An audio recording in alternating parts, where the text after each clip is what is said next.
Welcome back to Another World Audiobooks. So happy to have you here, and so happy to welcome on board a new patron. It is so exciting to get those notifications. Ariella, thank you so much for signing up to be a patron. She went to Patreon and signed up to be a patron, which is absolutely amazing. So cool. Thank you so much for doing that. Also, thank you to our existing Patreons, Brianna and Kareen. Thank you so much for supporting the podcast by being a patron. If you want to do that, you go to anotherworldaudiobooks.com and you can just click on the Become a Patron or Support the Podcast or something like that. You'll see it. And yeah, you get some awesome perks. So Ariella, thank you so much for signing up, and hope it inspires some other people to get on board there. Thank you for listening. But, I totally get it. If you can't, sign up as a supporter, I totally understand. The best way to support the podcast, if you can't do that, is just to tell other people about it. Share it on social media. Spread the word. It's free audiobooks. What can go wrong? All right, without further ado, let's get into the next chapter of The Gods of Mars. Chapter 11. When Hell Broke Loose. Early the next morning, Zodar and I commenced work upon our plans for escape.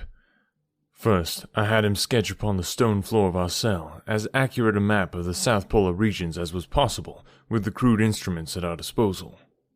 A buckle from my harness, and the sharp edge of the wondrous gem I had taken from Sator Throg. From this I computed the general direction of Helium, and the distance at which it lay from the opening which led to Omine. Then I had him draw a map of Omine, indicating plainly the position of Shador and of the opening in the dome which led to the outer world. These I studied until they were indelibly imprinted in my memory. From Zodar I learned the duties and customs of the gods who patrolled Shador. It seemed that during the hours set aside for sleep, only one man was on duty at a time. He paced the beat that passed around the prison at a distance of about 100 feet from the building. The pace of the sentries, Zodar said, was very slow, requiring nearly 10 minutes to make a single round. This meant that for practically 5 minutes at a time, each side of the prison was unguarded as the sentry pursued his snail-like pace upon the opposite side. "This information you ask," Zodar said, "will be all very valuable after we get out. But nothing that you have asked has any bearing on that first and most important consideration." "We will get out all right," I replied, laughing. "Leave that to me." "When shall we make the attempt?" he asked. "The first night that finds a small craft moored near the shore of Shador," I replied. "But how will you know that any craft is moored near Shador? The windows are far beyond our reach." "Not so, friend Zodar. Look." With a bound, I sprang to the bars of the window opposite us, and took a quick survey of the scene without.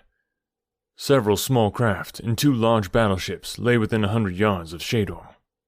Tonight, I thought, and was just about to voice my decision to Zodar when, without warning, the door of our prison opened, and the guards stepped in.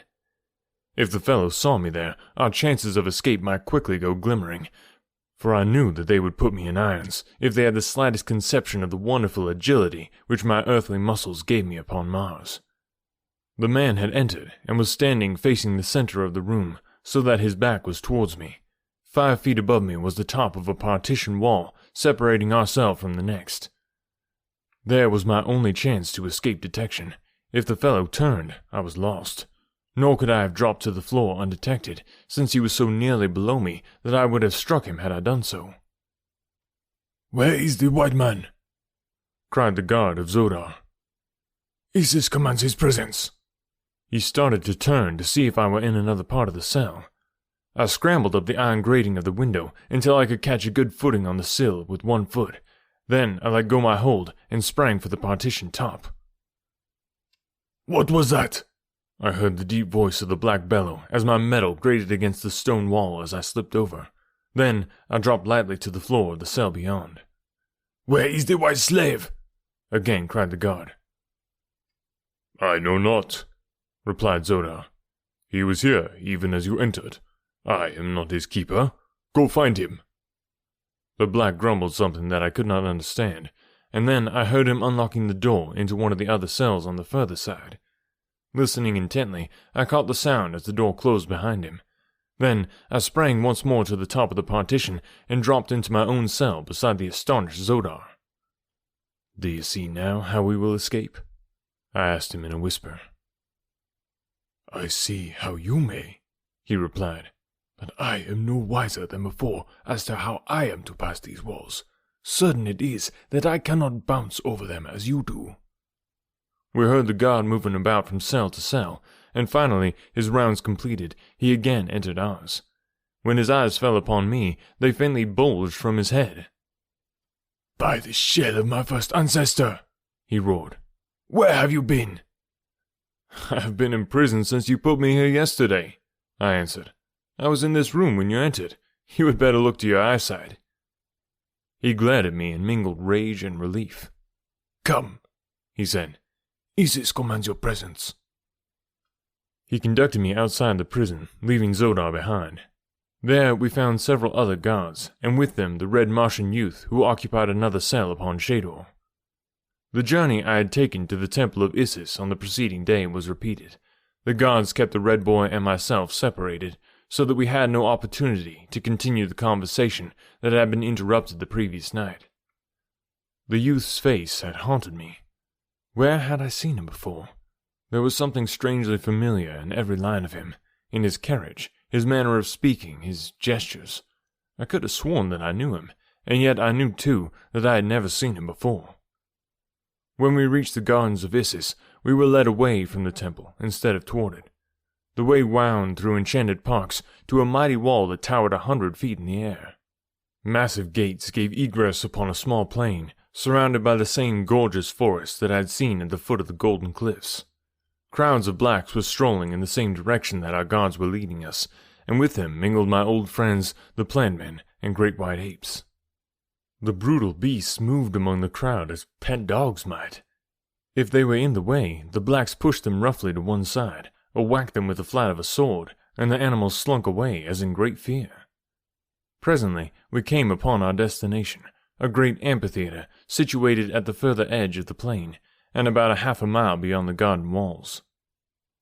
Through a massive arched gateway, the blacks poured in to take their seats, while our guards led us to a smaller entrance near one end of the structure.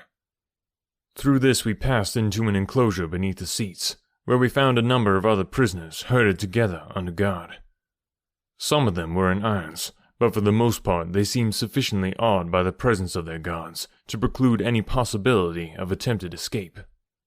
During the trip from Shador, I had had no opportunity to talk with my fellow prisoner, but now that we were safely within the barred paddock, our guards abated their watchfulness, with the result that I found myself able to approach the Red Martian youth for whom I felt such a strange attraction. What is the object of this assembly? I asked him. Are we to fight for the edification of the firstborn, or is it something worse than that? It is a part of the monthly rites of Isis, he replied, in which black men wash the sins from their souls in the blood of men from the outer world. If perchance the black is killed, it is evidence of his disloyalty to Isis, the unpardonable sin.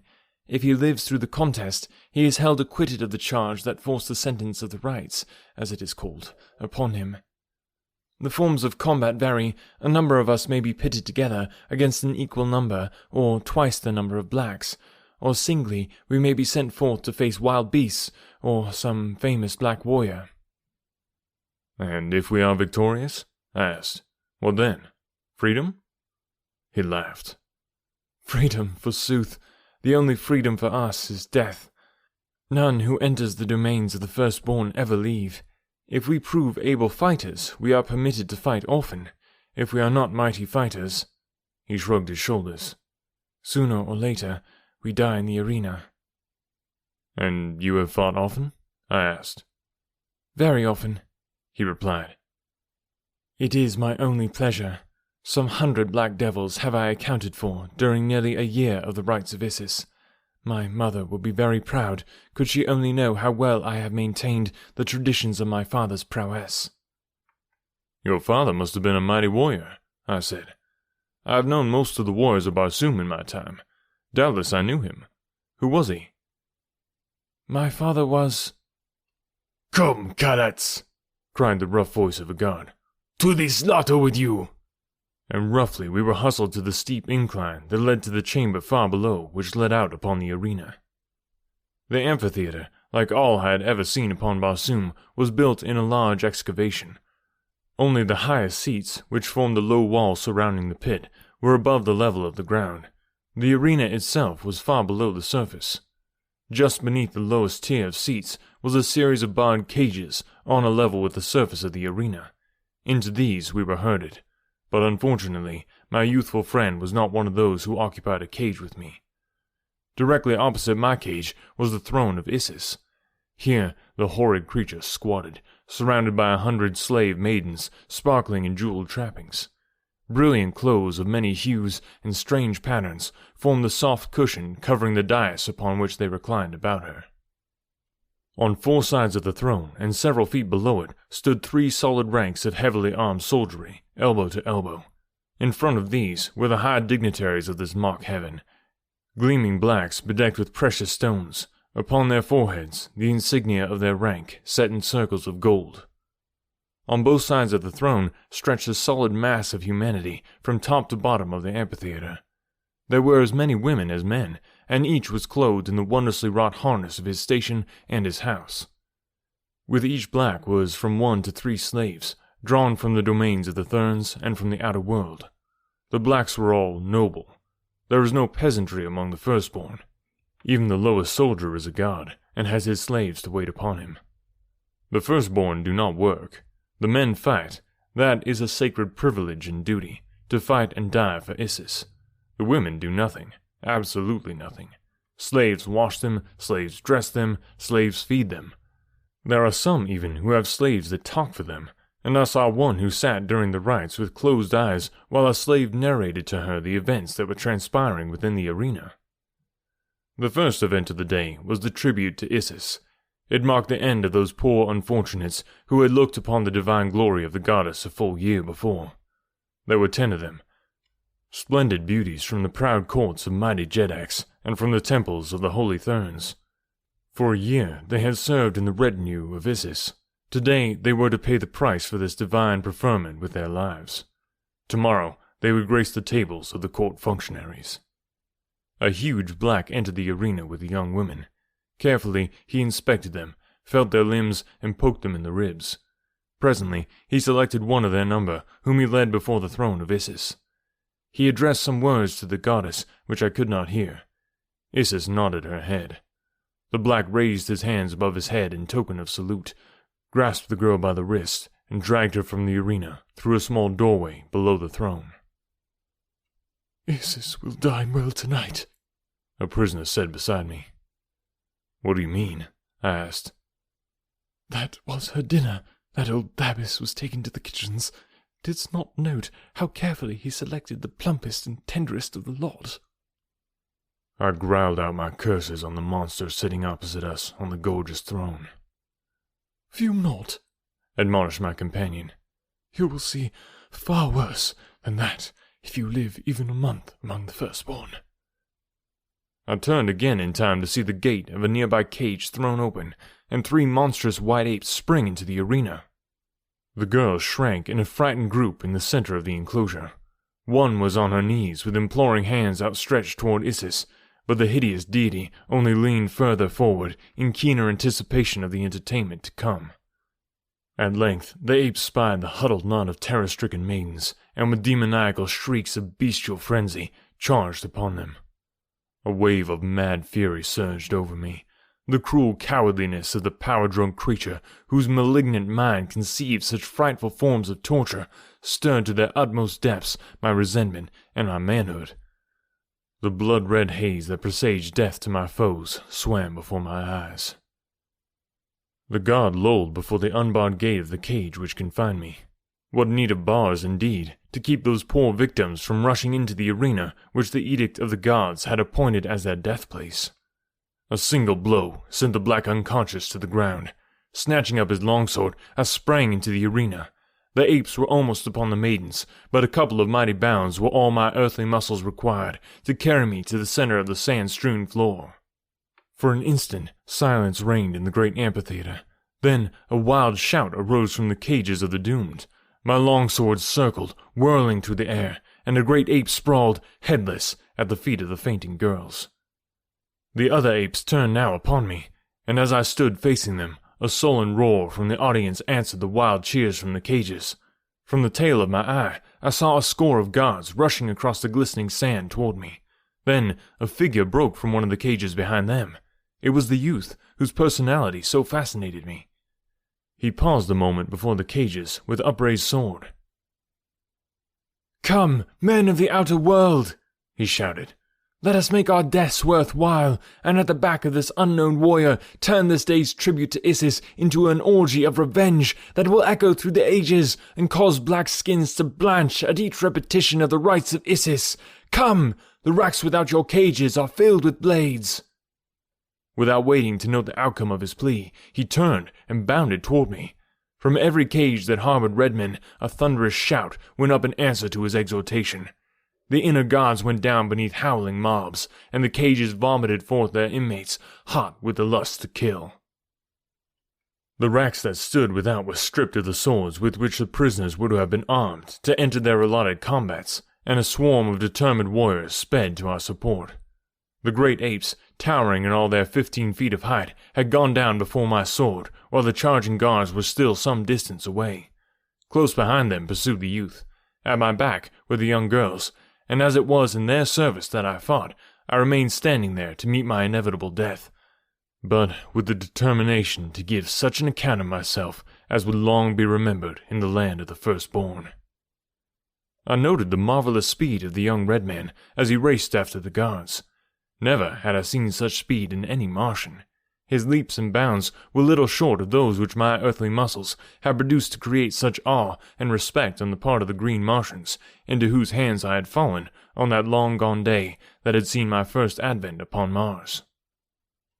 The guards had not reached me when he fell upon them from the rear, and as they turned, thinking from the fierceness of his onslaught that a dozen were attacking them, I rushed them from my side. In the rapid fighting that followed, I had little chance to note aught else than the movements of my immediate adversaries, but now and again I caught a fleeting glimpse of a purring sword and a lightly springing figure of sinewy steel that filled my heart with a strange yearning and a mighty but unaccountable pride. On the handsome face of the boy a grim smile played, and ever and anon he threw a taunting challenge to the foes that faced him. In this and other ways, his manner of fighting was similar to that which had always marked me on the field of combat. Perhaps it was this vague likeness which made me love the boy, while the awful havoc that his sword played amongst the blacks filled my soul with a tremendous respect for him. For my part, I was fighting as I had fought 1,000 times before, now sidestepping a wicked thrust, now stepping quickly in to let my sword's point drink deep in a foeman's heart, before it buried itself in the throat of his companion. We were having a merry time of it, we two, when a great body of Isis's own guards were ordered into the arena. On they came with fierce cries, while from every side the armed prisoners swarmed upon them. For half an hour it was as though all hell had broken loose.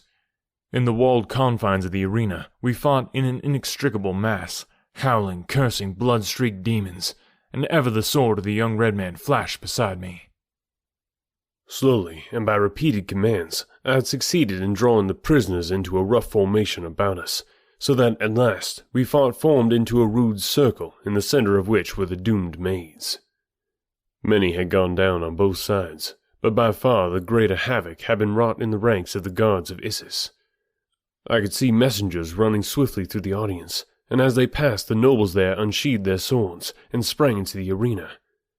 They were going to annihilate us by force of numbers. That was quite evidently their plan.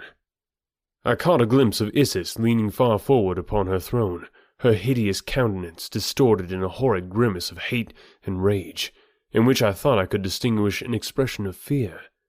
It was that face that inspired me to the thing that followed. Quickly, I ordered 50 of the prisoners to drop back behind us and form a new circle about the maidens. "Remain and protect them until I return," I commanded. Then, turning to those who formed the outer line, I cried, "Down with Isis! Follow me to the throne! We will reap vengeance where vengeance is deserved!"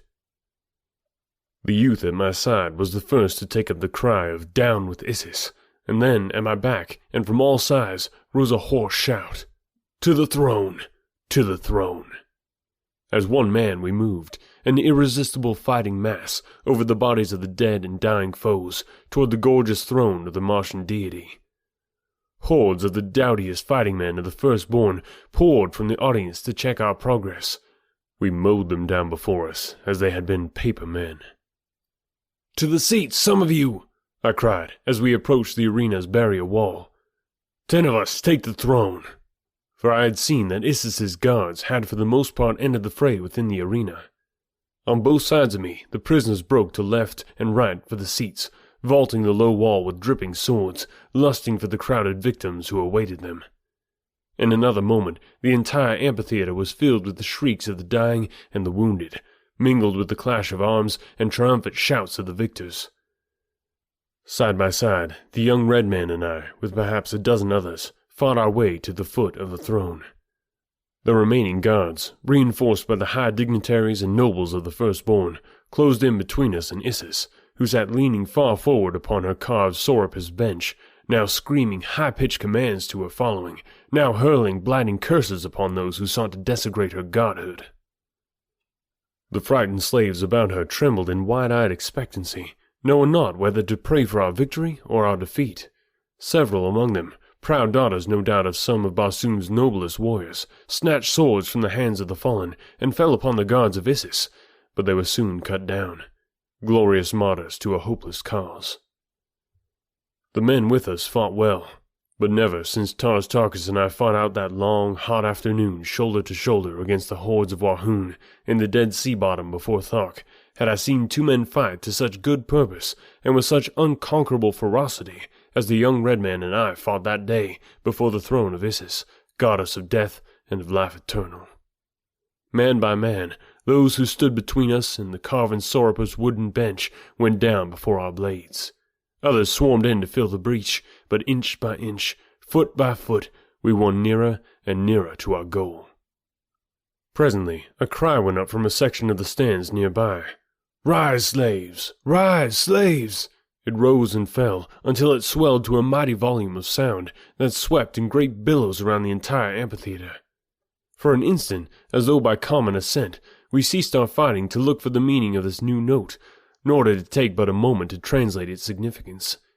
In all parts of the structure, the female slaves were falling upon their masters with whatever weapon came first to hand.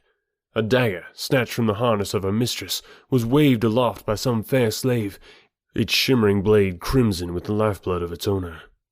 Swords plucked from the bodies of the dead about them, heavy ornaments which could be turned into bludgeons, such were the implements with which these fair women wreaked the long-pent vengeance, which at best could but partially recompense them for the unspeakable cruelties and indignities which their black masters had heaped upon them. And those who could find no other weapons used their strong fingers and their gleaming teeth. It was at once a sight to make one shudder and to cheer.